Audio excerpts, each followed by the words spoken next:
যখন যখন কোরআনের আলোচনা হবে তখন মনোযোগ সহকারে শুনতে আল্লাহ নির্দেশ দিয়েছেন। ওয়াইজা কুরিয়াল কুরআনু ফাসতামিউ লাহু ওয়া আনসিতু লাআল্লাকুম তুরহামুন। যখন তোমাদের সামনে কোরআন তেলাওয়াত করা হয়, আবৃত্তি করা হয়, তাফসীর করা হয়, ব্যাখ্যা দেওয়া হয়, আলোচনা করা হয়, তখন মনোযোগ সহকারে শুনবে।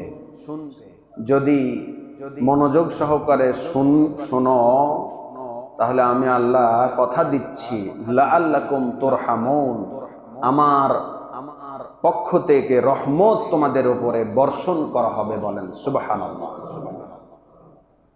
এজন্য আমরা শুধু খুতবা না, যেখানেই কোরআনের আলোচনা হবে, হাদিসের আলোচনা হবে, দ্বীনের আলোচনা হবে, শরীয়তের আলোচনা হবে, আমরা মনোযোগ সহকারে শুনব। তাহলে আমরা রহমত রব্বে কারীমের পাবো। গত শুক্রবারে আলোচনা করতে গিয়ে মা বোনদের ভিতর থেকে একটা প্রশ্ন এসেছে, বুঝতে না পারার কারণে। আমি বলেছি তারা ক্লিয়ার বুঝতে না পারার কারণে প্রশ্নটা হয়তো হয়েছে। তারা যদি রেকর্ডটা শুনতো তাহলে হয়তো এই প্রশ্নটা আর হতো না আশা করি। আমি বলেছিলাম পোশাক এবং পর্দার ব্যাপারে মেয়েদের ক্ষেত্রে 4টা পর্যায় আছে। একটা হচ্ছে স্বামী স্ত্রীর মাঝে কোনো পর্দা নাই, পোশাকেরও কোনো বিধান আল্লাহ দেন নাই। স্ত্রী যা খুশি সেই পোশাক পরতে পারে স্বামীর কাছে, স্বামী ও স্ত্রীর সামনে যা খুশি পোশাক পরতে পারে, বাধা নাই। এটা হলো একটা পর্যায়। দ্বিতীয় নম্বর পর্যায় হচ্ছে একজন মুসলিম নারী আরেকজন মুসলিম নারীর সামনে কতটুকু পর্দা করবে। এটা বলতে গিয়ে বলেছিলাম ঘাট থেকে গলা থেকে হাঁটু পর্যন্ত এটা ঢেকে রাখতে হবে। একজন নারী মুসলিম নারী থেকে আরেকজন মুসলিম নারীর সামনে এটা পর্দা করবে, সতর ঢাকবে। তৃতীয় নম্বর পর্যায়ে বলেছিলাম যাদেরকে একজন মেয়ে বিবাহ করতে পারবে না, যেমন নিজের বাবা, ভাই, তারপরে খালু, ফুফা থেকে শুরু করে নিজের ছেলে, এভাবে করে যে 14 জনকে একজন নারী বিবাহ করতে পারবে না, তাদের সামনে কতটুকু পর্দা করতে হবে? তাদের সামনে পর্দা করতে হবে, সতর ঢাকতে হবে, তবে মুখ, চোখ, হাত, পা খোলা রাখতে পারবে, ওদের সাথে কথা বলতে পারবে, ওদের সাথে দেখা করতে পারবে। আর চতুর্থ নাম্বার পর্যায়ে বলেছিলাম যাদের সাথে বিবাহ করা হালাল, তাহাতো ভাই, মামাতো ভাই, খালাতো ভাই, বন্ধু, পাড়া প্রতিবেশী, যাদের সাথেই এক কথাই 14 জন মাহরাম পুরুষ ব্যতীত যত পুরুষ আছে তাদের সামনে পরিপূর্ণ পর্দা করতে হবে। পরিপূর্ণভাবেই হাত, মুখ, পা ঢেকে রেখেই তাদের সামনে পর্দা করতে হবে। এই জিনিসটা বুঝিয়েছিলাম। যাই হোক, আশা করি বুঝতে পেরেছেন। যেখান থেকে শেষ হয়েছে সেখান থেকেই যদি শুরু করি, আমাদের দৈনন্দিন জীবনে পোশাক এমন একটা গুরুত্বপূর্ণ জিনিস যেটা ছাড়া আমরা চলতেই পারি না। আল্লাহ রাব্বুল আলামিন সেই পোশাকের ব্যাপারেও কোরআন ও হাদিসে নসিহত দিয়েছেন, পরামর্শ দিয়েছেন, নির্দেশ দিয়েছেন। একজন নারী, একজন পুরুষ একে অপরের জন্য আকর্ষণ। একটা চুম্বক যেমন আরেকটা চুম্বককে পাশে পেলে রাখে না, তার আয়ত্তের মধ্যে হলে টেনে নেয়। একজন নারী, একজন পুরুষ ঠিক চুম্বকের মতো, খুব সাবধানেই চলতে হয়, না হলে একজন আরেকজনকে টেনে নিতে পারে। সুতরাং শরীয়তের কিছু বিধান আছে, যেমন বিবাহ শরীয়তের বিধান, সেটার মাধ্যমে সেটা হালাল হয়ে যায়। তো যেটা বলতেছিলাম, সূরা নূরের 30 নম্বর আয়াতে আল্লাহ রাব্বুল আলামিন বলছেন, হে মুমিন পুরুষগণ, তোমরা তোমাদের চক্ষুকে দৃষ্টিকে চক্ষুকে নিম্নগামী করো এবং লজ্জাস্থানের হেফাজত করো, এটাই তোমাদের জন্য অধিক পবিত্র। আর যা তোমরা করো সব বিষয়ে আমি আল্লাহ অবহিত। জোরে বলেন সুবহানাল্লাহ। তাহলে এখানে আল্লাহ রাব্বুল আলামিন স্পেশালি কুল্লিল মুমিনিনা ইয়াগুযু মিন আবসারিহিম ওয়া ইয়াহফাজু ফুরুজাহুম। আল্লাহ এখানে স্পেশালি মুমিন পুরুষদেরকে আল্লাহ বলতে বললেন নবীজির মাধ্যমে সাল্লাল্লাহু আলাইহি সাল্লাম, হে নবী আপনি বলে দেন মুমিন পুরুষদেরকে যেন তারা তাদের চক্ষুকে নিম্নগামী করে, মানে সব সময়ের জন্যই নিম্নগামী করা, শুধু বিশেষ কারণে নয়। সব সময় আপনার আমাকে চক্ষু নিম্নগামী করে চলতে হবে, রাস্তাঘাটে সব জায়গায় সতর্ক। তার মানে এই নয় যে নিচ দিকেই মানে তাকিয়ে হাঁটতে হবে, এটা করলে ভালো। এটা দিয়ে বুঝাতে চেয়েছেন দৃষ্টিটা যাতে করে অন্য পরনারীর দিকে না পড়ে যায়, আল্লাহ এটাই বুঝাতে চেয়েছেন। সম্মানিত উপস্থিতি, অথচ কিছু পুরুষদের ভিতরে, সেটা যুবক হোক, বৃদ্ধ হোক, কিশোর হোক, সেটার বাধা না, এক ধরনের পুরুষই আছে ফেল ফেল করে কিছু নারীর দিকে রাস্তাঘাটে তাকিয়ে উত্তপ্ত করে। কথা বলেন ঠিক না বেঠি? এটা আপনার আমার ক্ষেত্রে তো যেন ঠিকটা আসতে হলো করে। মেয়েরা স্কুলে যায়, কলেজে যায়, মাদ্রাসায় যায়, রাস্তা দিয়ে চলে, তখন ফেল ফেল করে তাকিয়ে থাকে না। খবরদার, তাকিয়ে থাকা যাবে না। যদি কোনো কারণে একবার দৃষ্টি পড়ে যায় সাথে সাথে ঘুরিয়ে নিতে হবে, এটা ক্ষমার যোগ্য। সুবহানাল্লাহ বলতে পারি না? এরপরে দৃষ্টিটা যদি দেন সেটা হবে মারাত্মক অপরাধের গুনাহ, কবিরা গুনাহ হয়ে যেতে পারে, জেনার গুনাহ হয়ে যেতে পারে, চোখের জেনা হয়ে যেতে পারে। এজন্য একবার দৃষ্টি পড়লে সেটা ভিন্ন বিষয়। পুরুষদের ক্ষেত্রে আল্লাহ পরামর্শ দিয়েছেন, নির্দেশ দিয়েছেন, তোমরা চোখ নিম্নগামী করবে, লজ্জাস্থানের হেফাজত করবে। লজ্জাস্থান শুধু আপনার স্ত্রী ছাড়া অন্য কারোর জন্য ব্যবহার নয়। অথচ কিছু পুরুষ আছে কিছু বেগানা নারীর সঙ্গে অবৈধ সম্পর্কে জড়িয়ে যাচ্ছে, অথবা মানে প্রতিনিয়ত জড়িয়ে যাচ্ছে। এগুলোর ব্যবস্থা কেউ নিতে পারে না। আর এটাই তোমাদের জন্য কল্যাণ। তোমরা যা কিছু করো আমি আল্লাহ সব কিছুর বিষয়ে অবহিত। সম্মানিত উপস্থিতি, লজ্জাস্থান এমন একটা জিনিস, আপনি আমি প্রসাব পায়খানাতে গেলেও সতর্কতা অবলম্বন করতে বলা হয়েছে। অতএব এই লজ্জাস্থান হেফাজত করাটা আপনার আমার খুবই জরুরি একটা বিষয়। নারীদের ব্যাপারে আল্লাহ কি বললেন? ওয়াকুল্লিল মুমিনাতি ইয়াগুযুনা মিন আবসারিহিন্না ওয়া ইয়াহফাজনা ফুরুজাহুন্না ওয়া লা ইউবদিনা যিনাতাহুন্না। জোরে বলেন আল্লাহু আকবার। পুরুষদেরকে যেমন আল্লাহ চোখ নিম্নগামী করতে বলেছেন, লজ্জাস্থানের হেফাজত করতে বলেছেন, অনুরূপ কথাটা নারীদের ক্ষেত্রেও বলেছেন।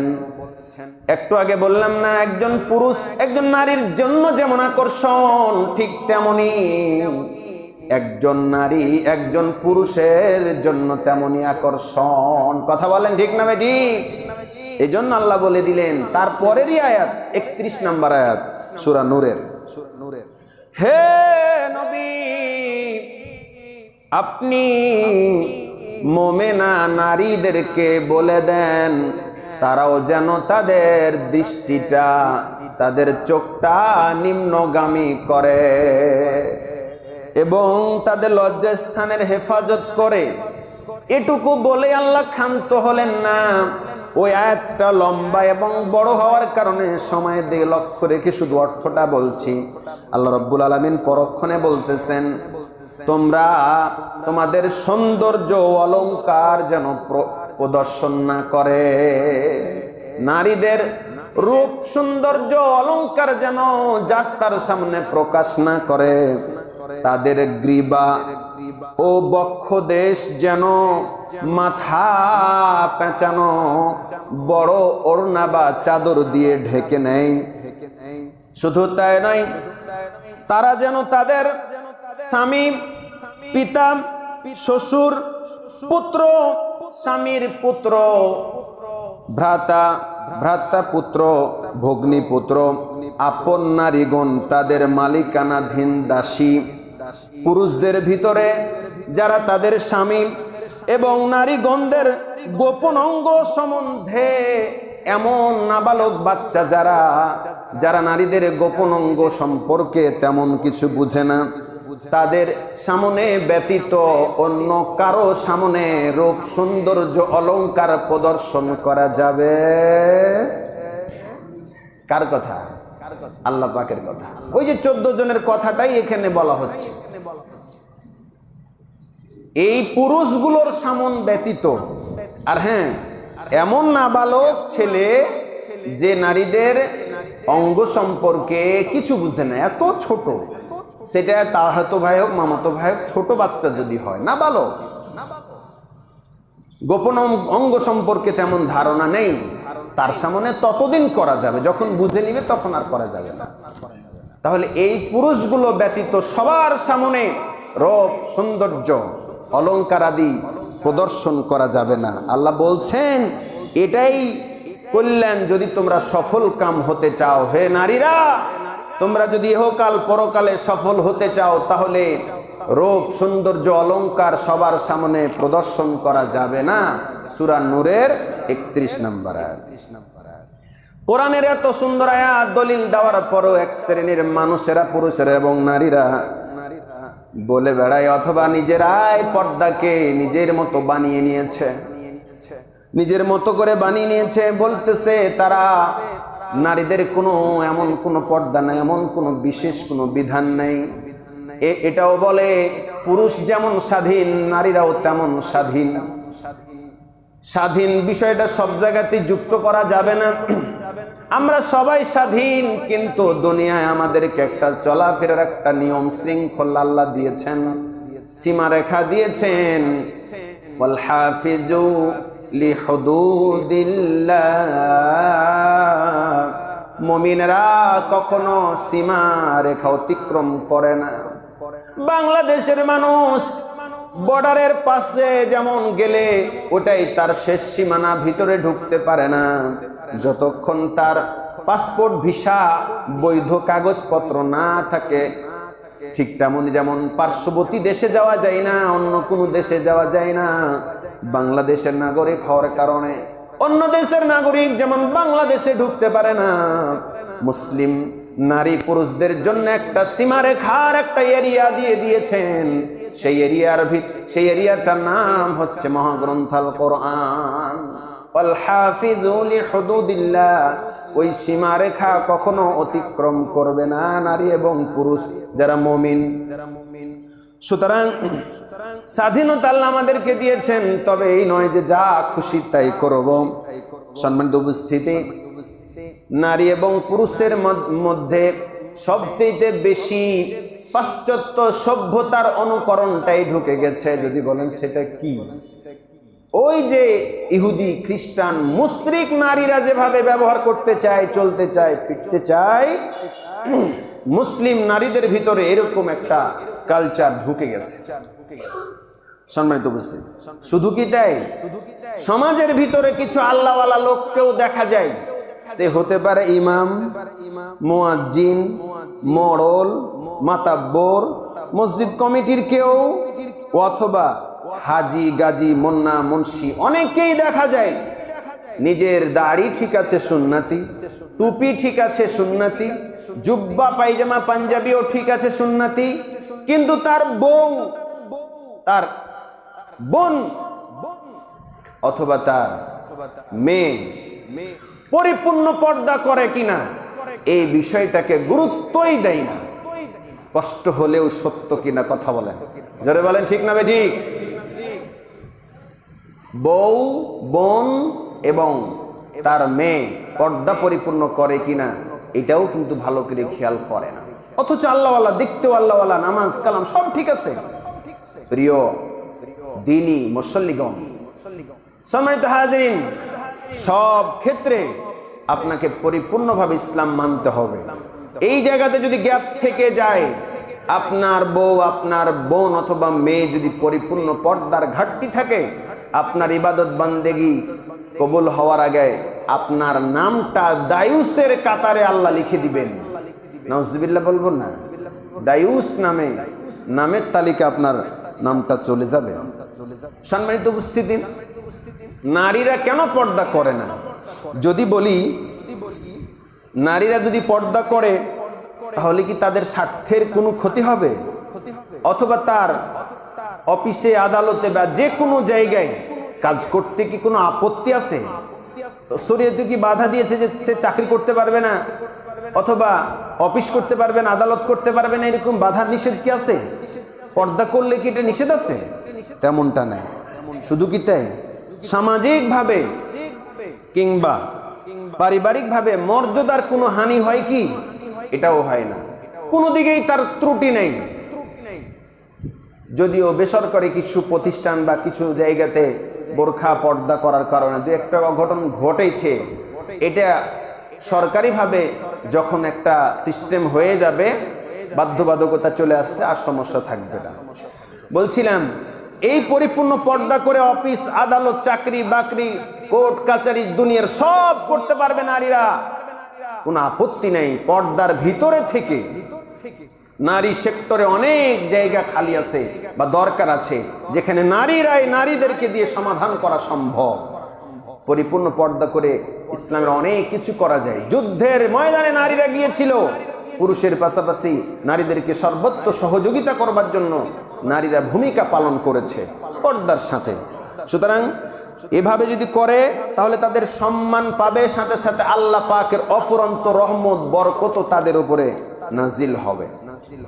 সম্মানিত উপস্থিতি, আল্লাহ রাব্বুল আলামিন কোরআনুল কারীমে সূরা আহজাবের 59 নম্বর আয়াতে বলছেন, ইয়া আইয়ুহান নাবিয়্যু কুল লিআজওয়াজিকা ওয়া বানাতিকা ওয়া নিসাইল মুমিনিনা ইদুনিনা আলাইহিন্না মিন জালাবিবিহিন ذلك أدنى أن يعرفنا فلا يؤذين وكان الله غفورا رحيما বলেন আল্লাহু আকবার।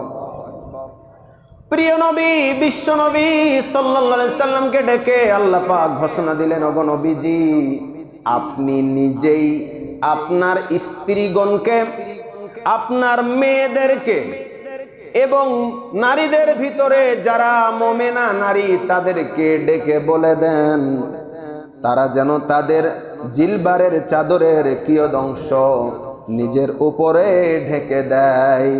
এতে তাদের চেনা সহজ হবে যে তারা মুসলিম নারী, ফলে তাদেরকে কোনো কেউ উত্ত্যক্ত করার সাহস পাবে না। আল্লাহ পাক ক্ষমাশীল এবং দয়াময়। জোরে বলেন সুবহানাল্লাহ। আল্লাহ তার রাসূলকে বললেন, আপনি আপনার স্ত্রীদেরকে, আপনি আপনার মেয়েদেরকে আর নারীদের ভিতরে যারা মুমিনা দাবি করে তাদেরকেও ঘোষণা দেন তারা যেন পুরোপুরো ভেবে চাদর দিয়ে তাদের চেহারা সুরত ঢেকে নেয়। শুধু কি তাই, যদি পর্দা করে ঢেকে নেয় তাহলে বকাঠে ছেলে যারা আছে অথবা পুরুষ আছে যারা, তাদেরকে উত্ত্যক্ত করার সাহস পাবে না। আমি আল্লাহ এটা হেফাজত করব, বলেন সুবহানাল্লাহ। তাহলে বোঝা যায় কলেজে, বিশ্ববিদ্যালয়ে, রাস্তাঘাটে যে নারীরা উত্ত্যক্ত হয় অথবা অ্যাসিড নিক্ষিপ্ত হয় অথবা ধর্ষিতা হয়, পুরুষের পাশাপাশি 50 ভাগ বলবো না 90% নারীদের দোষ থাকে। কথা বলেন ঠিক না ভাই? ঠিক। আল্লাহর বক্তব্য হচ্ছে কোন নারী যদি পরিপূর্ণ পর্দা করে তাদেরকে কোন পুরুষ উত্ত্যক্ত করার সাহস পাবে না, আমি আল্লাহ নিজেই নিরাপত্তার চাদর দিয়ে আবৃত করে রাখবো। তাহলে এরপরও যে নারীরা ধর্ষিত হয়, অ্যাসিড নিক্ষিপ্ত হয়, বুঝতে হবে তার পর্দার ভিতরে ঘাটতি আছে, পরিপূর্ণ পর্দা হয় নাই। কথা বলে ঠিক না হয়েছে? এজন্য নারীদেরকে বলবো আপনাদেরকে পরিপূর্ণভাবে পর্দা করতে হবে। আলোচনা কার পক্ষে যাচ্ছে জানি না, পুরুষের পক্ষে কি নারীর পক্ষে সেটা বিষয় না, সঠিকটা আপনি তুলে ধরতে চেষ্টা করছি। সম্মানিত উপস্থিতি, শুধু কি তাই? পরিপূর্ণ পর্দা করলে আল্লাহ নিজেই কোরআনের আয়াত নাজিল করে বললেন, যালিকা আদনা, আমি আল্লাহ নারীদেরকে এই চাদর দিয়ে পর্দা করার কথা, পরিপূর্ণ পর্দার কথা এজন্য বলতেছি যে তাদেরকে চেনা যাবে যে হ্যাঁ এরা হচ্ছে মুসলিম নারীদের দলভুক্ত। বলেন সুবহানাল্লাহ। ইহুদি খ্রিস্টান মেয়েরা আর মুসলমান মেয়েরা পুরো পার্থক্য নাই, ছেলের মধ্যে পার্থক্য নাই। একটা হিন্দুর গায়ে লেখা থাকে না সে হিন্দু, কিছুটা নমুনা দেওয়া থাকে সিঁদুর মিদুর আর এই কি কিনা দিয়ে থাকে, সেটা ভিন্ন বিষয়, সাময়িক ভাবে দেয়, কিন্তু রাস্তাঘাটে সব সময় দেওয়া থাকে না। কিন্তু একজন নারী যখন পরিপূর্ণ পর্দা করবে তখন বোঝা যাবে সে এটা হচ্ছে মুসলিম ঘরের মেয়ে। কথা বলেন ঠিক না বেঠিক? আল্লাহ নিজেই বলতেছেন, চেনা যাবে যে এরা মুসলিম নারী। সম্মানিত উপস্থিতি, যদি বলেন তাহলে পারে কি করতে হবে? পুরুষদের সতরের বিষয়ে বলেছি, নাভি থেকে হাঁটু পর্যন্ত ঢাকাটা ফরজ, এর বাইরে শরীর ঢেকে রাখাটা সুন্নাত। আপনি অকারণে শরীর খালি গায়ে থাকবেন, রাস্তাঘাটে চলবেন কিংবা সমাজে উঠা বসা করবেন, সেটা উচিত নয়। রাসূল সাল্লাল্লাহু আলাইহি সাল্লাম ছিলেন সবচেয়ে বড় লজ্জাশীল।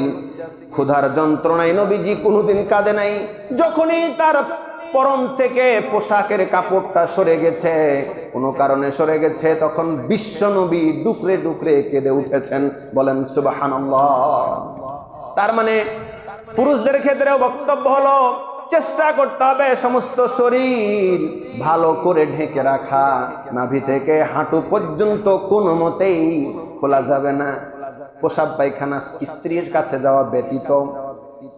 এবার চলুন নারীদের ক্ষেত্রে তাহলে কি পোশাক পরবে? তারা তো বেশিরভাগ কাপড় পরে। কথা বলেন ঠিক না বেঠি? কাপড় পরে। এই কাপড়ের আবিষ্কার কোথা থেকে আসলো? এই কাপড় নবী, সাহাবী, তাবে তাবিন থেকে আসে নাই। কাপড় মানে শাড়ি, যেটা শাড়ির কথা বলতেছি, উল্টা পাল্টা বুঝেন না, শাড়ির কথা বলতেছি। শাড়ি, নবীজি সাল্লাল্লাহু আলাইহি ওয়াসাল্লামের কোন স্ত্রী এই ধরনের শাড়ি পরেছেন বলে হাদিস নাই, সাহাবীদের স্ত্রী পরেছেন বলে হাদিস নাই। এরকম যে শাড়িটা পরা হয় আমাদের বাঙালি মেয়েরা পরে, এটা কোনো পর্দা নয়। এই শাড়ি পরে 100% পর্দা হবে না, হবে না, হবে না। নারীরা 4টা কাজ করলে আল্লাহর জান্নাত 8টা দরজা তাকে ডাকতে থাকবে, তার ভিতরে অন্যতম একটা হলো পর্দা। ও নারীরা, ও মা বোনেরা, পর্দাকে গুরুত্ব দেন। শাড়ি আজকে থেকে পরা বন্ধ। যেগুলো কিনেছেন কি করবেন সেটা আপনার বিষয়। যদি বলেন হুজুর কি করতে হবে, চলো নবীদের স্ত্রী এবং উম্মুল মুমিনিনগণ কোন কোন পোশাক পরতেন একটু জেনে নেই শর্টকাটে। যদি প্রশ্ন থাকে আবার করবেন, সময় স্বল্পতার কারণে শর্টকাটে বলতেছি। শাড়ি মূলত ভারতীয় একটা পোশাক। শাড়ি এটা মুসলিমদের পোশাক নয়। যদি বলেন কেমন, কিভাবে বুঝলেন? ইতিহাস ঘেঁটে দেখেন। আমি আপনাদেরকে বলছি ঘেঁটে দেখেন। আপনাকে এটাও চ্যালেঞ্জ করছি, যারা ইন্ডিয়ার আত্মীয় স্বজন আছে তারা একটু খোঁজ নেন। প্রকৃত মুসলিম নারী পর্দাশীল নারীরা শাড়ি পরে না, ভারতে বাড়ি হওয়ার পরেও। আলহামদুলিল্লাহ বলি। তাহলে তারা এই যে শাড়ি যেটা আমরা পরি বলতে মেয়েরা পরে, সেটা হচ্ছে ভারতীয় একটা পোশাক। এটা ভারতের মুসলিম নারীরা অনেকেই পরে না, সবার কথা বলতে পারবো না, অনেকেই পরে না। এটাকে সরাসরি তারা হিন্দুদের পোশাক মনে করে। তাহলে মুসলমান নারীরা কেন পরবে? আমার মা, আমার বোন, আমার মেয়ে কেন পড়তে দেব, কেন কিনে দেব? নারীরা আপনাদেরকে বলছি, জুমার মসজিদে খুতবা শুনতে আসেন, মসজিদে নামাজ পড়তে আসেন, আপনার জুটে না বোরখা, ভালো একটা স্কার্ফ জুটে না, একটা বড় চাদর জুটে না, ওই শাড়ি পরে আপনি চলে আসেন, অনেক ক্ষেত্রে এরকম খবর পায়।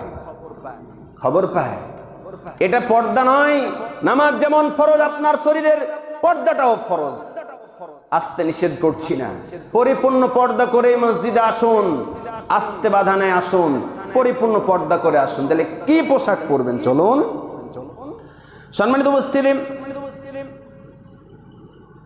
মহিলা সাহাবীগণ এবং উম্মুল মুমিনিনগণ সর্বদা তিনটা পোশাক পরতেন বলে পাওয়া গেল।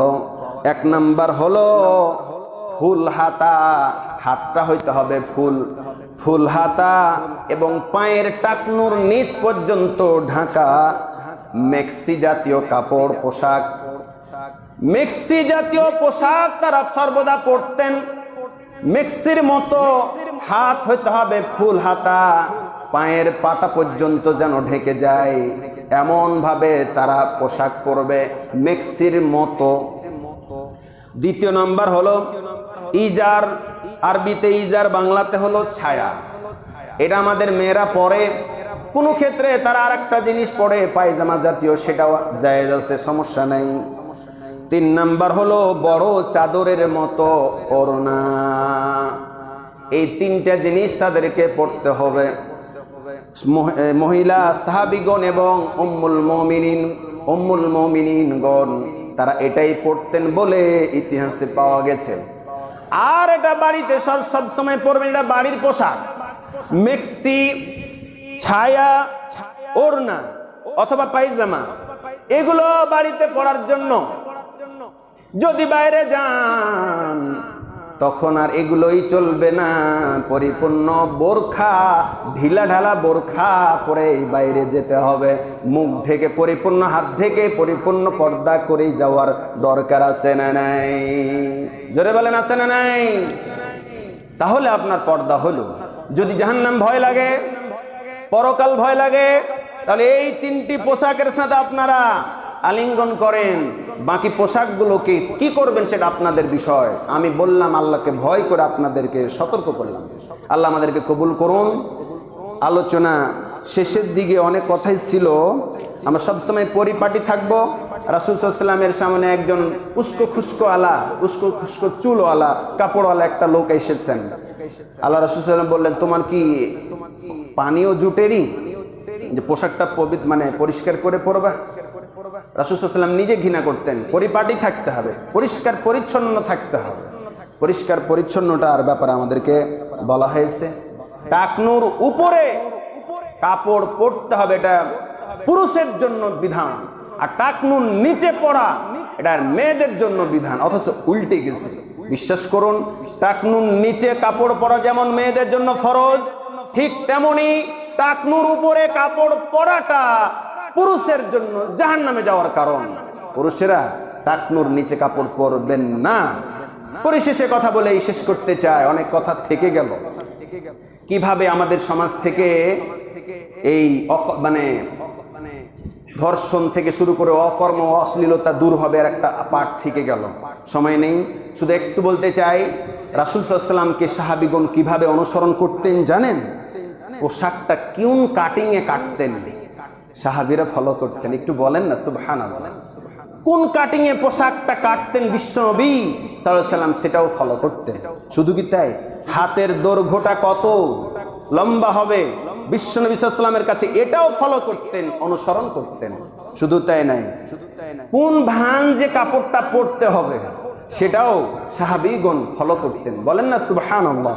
শুধু তাই না, রাসূল সাল্লাল্লাহু আলাইহি ওয়াসাল্লাম কোন রঙের পোশাকটা বেশি বেশি পরতেন সেটাও ফলো করতেন। আলহামদুলিল্লাহ বলেন।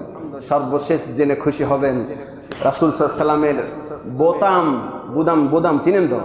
বোতাম, এই বোতামটা কোন কোয়ালিটির, কত বড় ছিল, কোন ধরনের ছিল, কিসের তৈরি, সেটাও বিশ্বনবী সাল্লাল্লাহু আলাইহি ওয়াসাল্লামের দেখে দেখে সাহাবীগণ অনুসরণ করতেন। কথা বলেন, জোরে বলেন সুবহানাল্লাহ।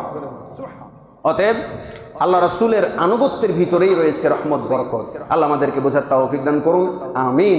আমরা আলেমেরা অনেক সময় অনেক অনেকের দেওয়া কাপড়ে বা হয়তো নিজের অজান্তেই অনেক সময় বিভিন্ন ধরনের পোশাক পরে ফেলেছি। আগামী দিন চিন্তা করতেছি হাদিসের আলোকেই পোশাক বানাবো ইনশাআল্লাহ। আপনাদেরকেও সেটাও বানাতে উদ্বুদ্ধ করছে আল্লাহ, আমাদেরকে সেই রকম ভাবেই চলার তৌফিক দান করুন বলেন।